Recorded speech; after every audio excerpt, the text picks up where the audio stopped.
Okay, everybody, welcome back to the Lawnmower Diaries. This is your host, Matthew, with Sparky Small Engine Repair Services. Today we have on the bench here a Toro push mower here with the 140cc Briggs overhead valve. It's in for a no start. I have verified it is not going to cooperate and start. Customer did tell me that he did try changing the plug, and he also tried starter fluid, and it would run for a second on ether and then it would cut off. This is very common if you leave fuel in the carburetor and the fuel goes bad, or you're running garbage gas. Anything with ethanol is the worst thing you could put in any of these machines. Ethanol is alcohol. So what that's going to do is that's going to create an issue. It is corrosive in nature. Also, it is, what do they call it? Hydrophobic, I think is what the term is, where it absorbs the moisture from the atmosphere. Because of that, you get water contamination in your fuel. On top of that, you also get corrosiveness. That acid, even on these plastic carburetors, because if you see here, this is one of those Briggs plastic carburetors right here. Okay, you'll see it more once I get it off. These things here still have a lot of rubber parts inside of the carburetor, even though it's majority of it's plastic. Your needle tip that sits in the flow area to shut off the fuel flow is rubber. And you've got a couple O-rings, sorry about that, a couple O-rings in the jet. So because of this, the alcohol will dry those out and cause them to fail prematurely. Again, very common. So we have already started removing the bolts to get this cover off here. And forgive me, I'm working one-handed here because I do not have a way to film and work at this point in time other than using my phone. So I do apologize if this video is kind of choppy. And we'll be doing taking pauses occasionally where I'm going into the next step. I will show you what that next step is once I get there, but I'm going to have to pause it to actually remove some parts. Okay, so you're going to take 3 8mm bolts out. They look like this. Do not lose them. They are hard to replace. You pull that off, and this exposes, I'll let that hang there. This exposes your automatic choke here, which is done by the exhaust heat. You can see here it sits down in this little slot here on the muffler. Focus, focus, focus. You can kind of see it. It sits down in a slot there. And it gets the heat from the exhaust, which activates a thermistor or a thermostat coil in here to move this rod like this. When you move the rod like that, it moves that plate, which then opens your choke. So I can confirm that the choke is working. That's not why it's not starting. This is likely not starting because of a fuel problem. It almost always is. Oh, this thing's not connected either. That's interesting. That creates a vacuum leak. So yeah, we're going to pause this real quick. I'm going to remove this. Oh, so when you go to remove this, okay, 5 30 or an 8. Kind of see that. Okay, so that's an 8. The black bolts are 8. These stainless steel ones, which go straight into the carburetor body, those are a 9 32. Actually, it's probably a 7 32, but the 9 32 will work because there's not a lot of torque on those, so it'll be fine. But I'm going to remove this real quick and we'll be right back. Okay, real quick, one thing I want to highlight to you guys: you want to make sure you keep track of what screws go where. The black ones are your machine screws. Okay, you can see they're a fine thread machine screw. These go into the bracket here. So they go into the bracket. I'm not gonna leave them there because I know where they go. Your stainless steel ones are a coarse self-tapper. They go straight into the carburetor body right here and here. So keep that in mind. Make sure you don't mix those up because the machine screws will not go into the plastic. You could force the self-tappers into the bracket here, but you'll wreck the bracket and the screws and it probably won't hold right. So you want to make sure you keep up with what screws go where. Now, what I'm going to do, because I've already got the fuel line off here, as you can kind of see here. Okay, so we're going to wiggle, wiggle, wiggle. Okay. Now also, one thing you want to note, where your linkage is going. Okay, this is your choke linkage. Okay, it goes to the first, it's the linkage for the throttle or the choke plate right here. Okay, that's going to be the smaller of the two linkages. Briggs and Stratton, as much as I'm not a huge fan of these engines, they did a good job with doing this, so it's almost dummy proof. Your smaller one is your choke. Follow it to the choke rod there. It goes in this one. Your bigger one, this is your governor linkage, and it goes all the way back behind the tank to your governor rod right here. You see it right there, kind of. Okay, it's hard to point to. But anyway, that's your governor linkage. You can't mix those up. That's pretty idiot proof. So that's good to know as well. We'll be right back. I'm gonna go ahead and get all this disconnected real quick and show you what we got. Okay, so if you look here, you can kind of see there's a little bit of dirt there. Doesn't look like it's enough to cause any issues. If you open the choke plate, you can kind of see the orange on the tip there of the main jet. That tells me there's varnish and some stale gas has been going through this thing. So we're going to go ahead and dump the fuel out. She's got gas in it. So we're going to dump the gas out real quick. I'm going to pop these two bolts off. Those are going to be the same as the bolts that hold the airbox onto the carburetor. So I believe it's 7/32. Again, I'm going to use 9/32 because that's what I could find and it will work. So we will be right back. Alright, so we got the float bowl off, and I'm going to just let you all know, when you go to take this thing off, it is kind of a pain. That O-ring seals really, really well.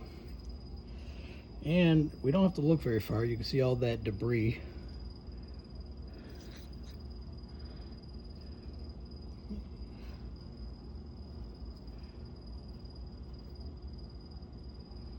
Yeah, that's a lot of debris in there. Alright. So this is what I mean by plastic carburetors. This whole thing is a plastic. Oops, still got a little bit of gas in there. Okay, this whole thing is plastic. Okay, this thing here, this is your float. If any of you have watched this channel before, you understand that's, you know, I've already covered that, but I do like to cover it for new people. So that's your float. This is what shuts the fuel off. When the gas hits a certain point, this thing comes up. There's a needle in here, which I will show you here in a second, that goes into a plunger where that hose attaches right there. That prohibits gas from flowing into the carburetor. That will fail with the ethanol drying it out. We're going to pop this main jet out real quick here, take a good look at it, and see what we got going on. Looks like it's pretty clear, but we're going to take a good look at it. Oh, nope, that's the sun, that's the light reflecting. Nope, that's pretty stopped up actually. Kind of hard to tell. We're going to pull it out real quick, and I'll show you guys what I'm looking at.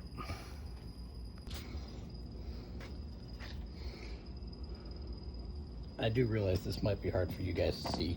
I'm going to try to come over here where there's more light. If you look, you know, I'm gonna have to check it up. You're not gonna be able to see it.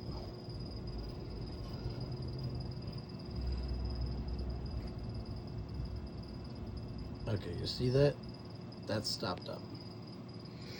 So what we're gonna do is we're gonna take our handy dandy carburetor tool and we're gonna run through that main jet, see if we can't get it cleared out. I did just try to do the blow through test, as I call it. Yeah, it's stopped up. It's not letting any air through. You can see there's no, you can't see no light through it. You should be able to see light through it. So we're gonna pop these two parts off here. So if we look here,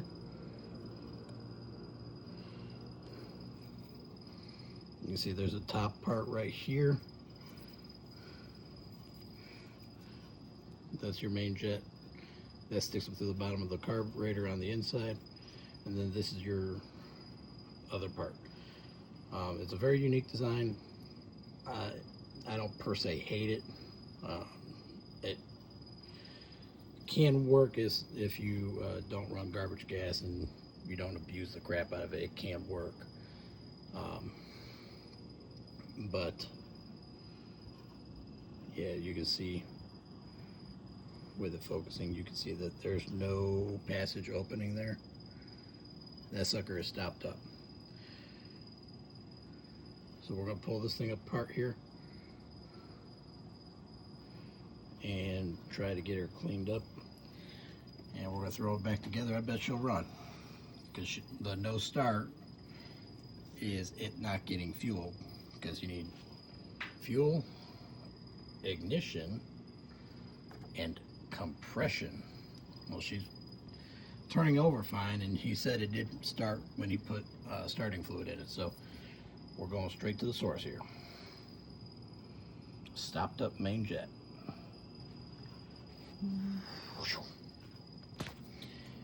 All right, we're back. We got the approval from the customer to go ahead and do the carburetor cleaning.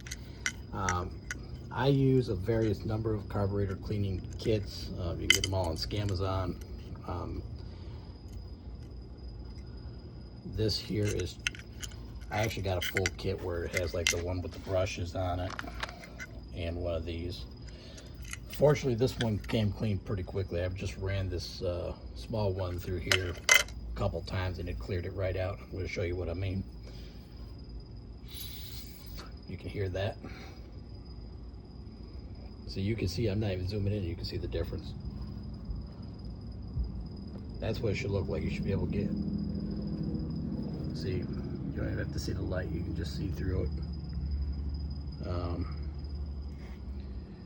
That is what you need, because gas gets drawn up through that point there, comes up through these tiny little holes, and goes through this to go up into that area there. So we're going to clean the rest of this out. I'm pretty happy that that came clean as easily as it did, because sometimes you just don't know what you're going to get into. I had another mower come in. It wasn't a Toro. I think it was a Troy built. It came in for the same problem, and it was that issue right there with the stopped up main jet. And you can obviously see the difference between now and what it was earlier. And I tried to clean that main jet, and there was so much corrosion from the ethanol that when I cleaned the main jet, I went to pull the wire out, and it pulled the main jet out of the body, and it was just junk at that point. So this one here, just a couple pokes, she's cleared up. That's what it should look like. We're gonna spray it down with some Dawn just to get any kind of varnish that might be on here off of it. That jet's still in good shape. We're gonna clean this out real quick, and we're gonna pop this off, and I'm gonna show you what I meant about the needle. So give me just a second. All right, so another reason ethanol is very, very hard on these things, you can see that that's a rubber tip. Might actually qualify as silicone, I don't know. But you see that ridge there, near the tip there, that's where it actually sits inside of that part there where the brass fitting is. That's your fuel inlet. So what happens is when that float comes up, that rubber tip seats inside of that brass and shuts the fuel off.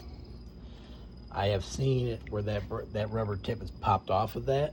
I've seen that happen before. You know, just a lot of things that can go wrong from using garbage fuel.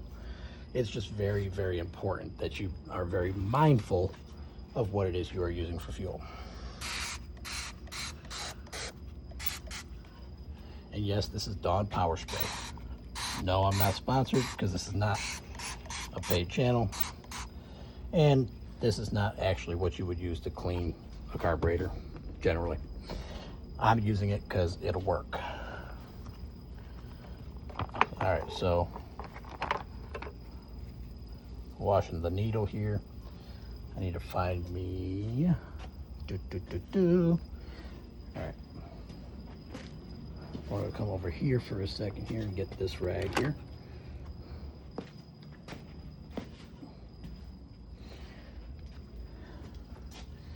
Just something I could put the parts on and dry them off with.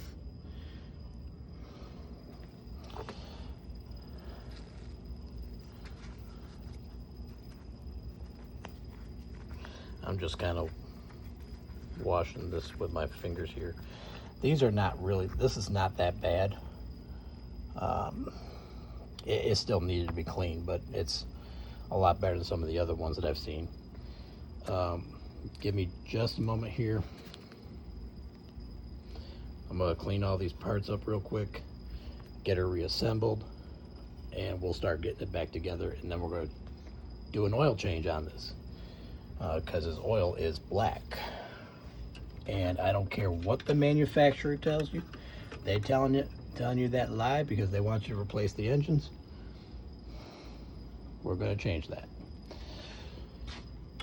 They would rather you buy another engine or another mower than maintain the one that's, you know, already paid for. So we're going to do that. Also, one of the things we're going to do is we may possibly grease these. I don't know. She kind of squeaks when you pull it backwards. It looks like it's pretty clean, so we may not fool with that. I don't know yet.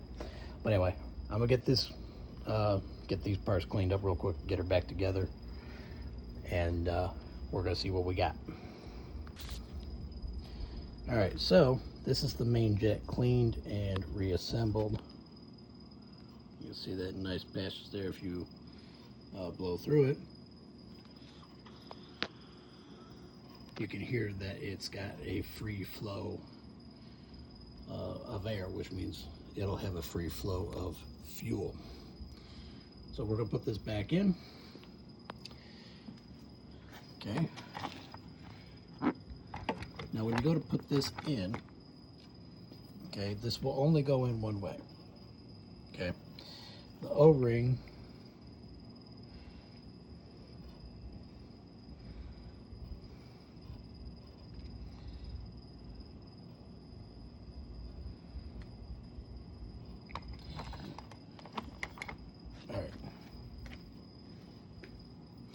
the other thing you'll know is the bottom, the bowl, has a notch for the jet.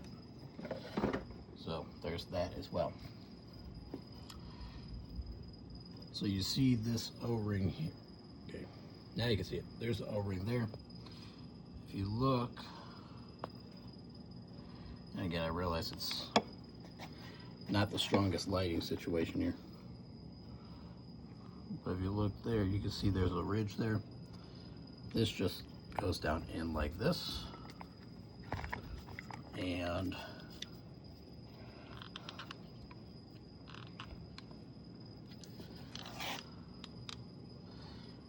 give me a second. I needed both my hands for a second to pop that in. So you can see now she's in, she's flush. All right. You You can see the passage there, looks really good. So now we're going to put everything else together. I'm trying not to lay the intake side down, or the choke side down, so dirt can get in it. All right, so now we're going to put the float. So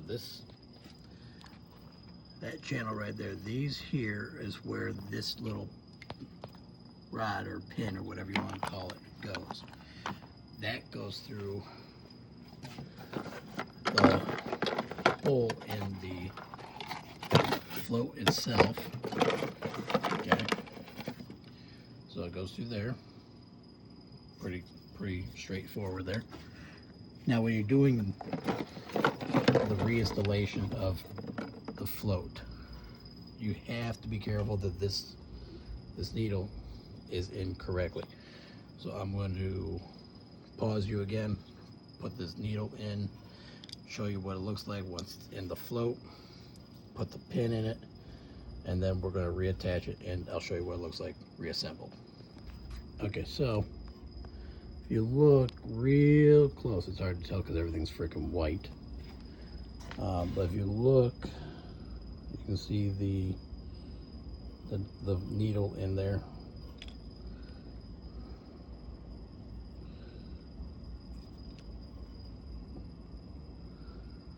See, there it is. You can kind of see where it sits in that channel there. Okay. And with these, that pin just snaps in place.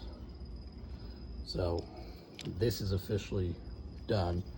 We're going to put the bowl back on it, and we're going to put everything back together in the mower. We're going to drain the oil. I'm going to do some fresh oil. We're going to do a test, see how she run. Okay, real quick before I put this bowl on, if you remember a little bit earlier, I was talking about you have that cutout for this jet. If you try to put this bowl on wrong, it will not seat correctly and you'll break the jet. So be mindful, okay? That cutout is going to be like this. You see this bulge here? That's your cutout. You flip it up, there's your jet. Very important that you have that on correctly, or you will have a lot of problems. I accidentally tried to put one on one time when I first started doing this, and I got it on wrong and could not understand why it was not tightening down evenly. Like one side of the bowl would tighten down, the other side wasn't, and it was just like oblong, it wasn't seated. Then I discovered that was why. So be mindful of that, pay attention to what you're doing, save yourself a lot of headache in the long run. Also, again, keeping in mind of what screws come out of where. I've been doing this for a hot minute now, so I'm pretty, I remember where certain things go. So your carburetor bolt screws are going to be a little bit longer than the ones that you would use to hold the backing plate to the carburetor.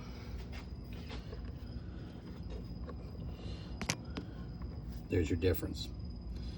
Again, you want to keep up with what screws go where, so you can put everything back together efficiently and smoothly, and correctly for that matter.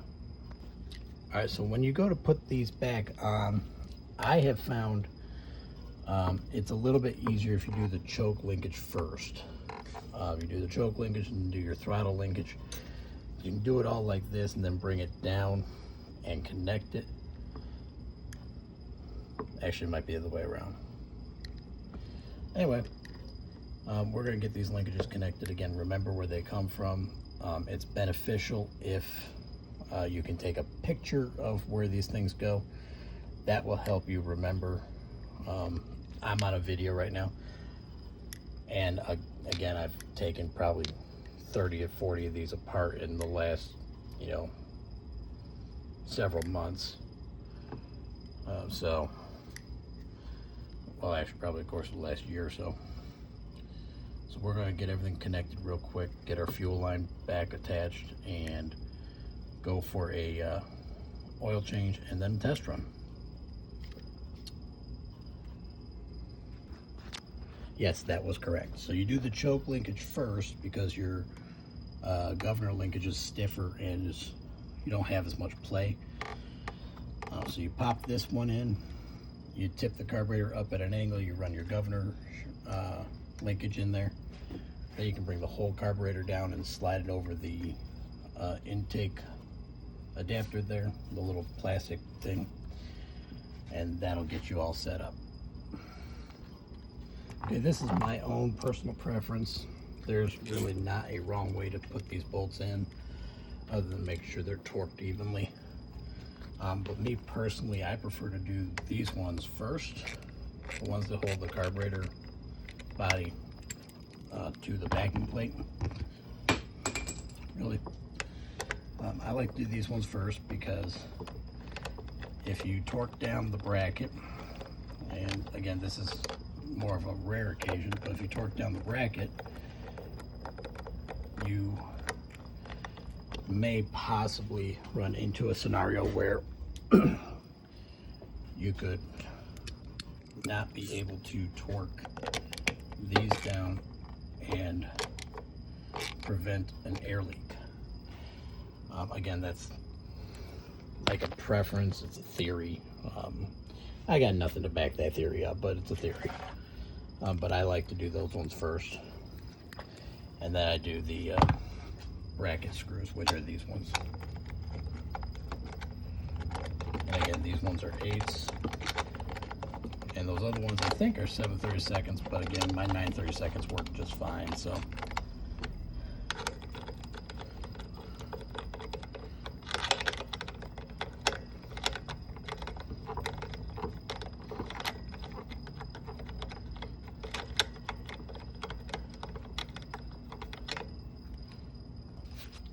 now, something else that I like to do, and this is just like a bonus, it's not necessary per se, but it is something that I'm going to do because these tanks are vented, and they vent through this little tube right here. You can kind of see there is a tiny little hole there. I'm just going to run a carburetor cleaning tool through it. Oh, that's the wrong size. We'll run a carburetor cleaning tool just to make sure that that's not stopped up with dirt. So on these, the best way to change the oil is tip it up on end. And as you can see, we do have a little bit of fuel coming out of the fuel tank. But that is minor. All right. Working one-handed here. I'm gonna throw some oil in there, and we're gonna see how she runs. All right, everybody, time for the moment of truth. Let's see if she fires off. I can't do this two-handed here.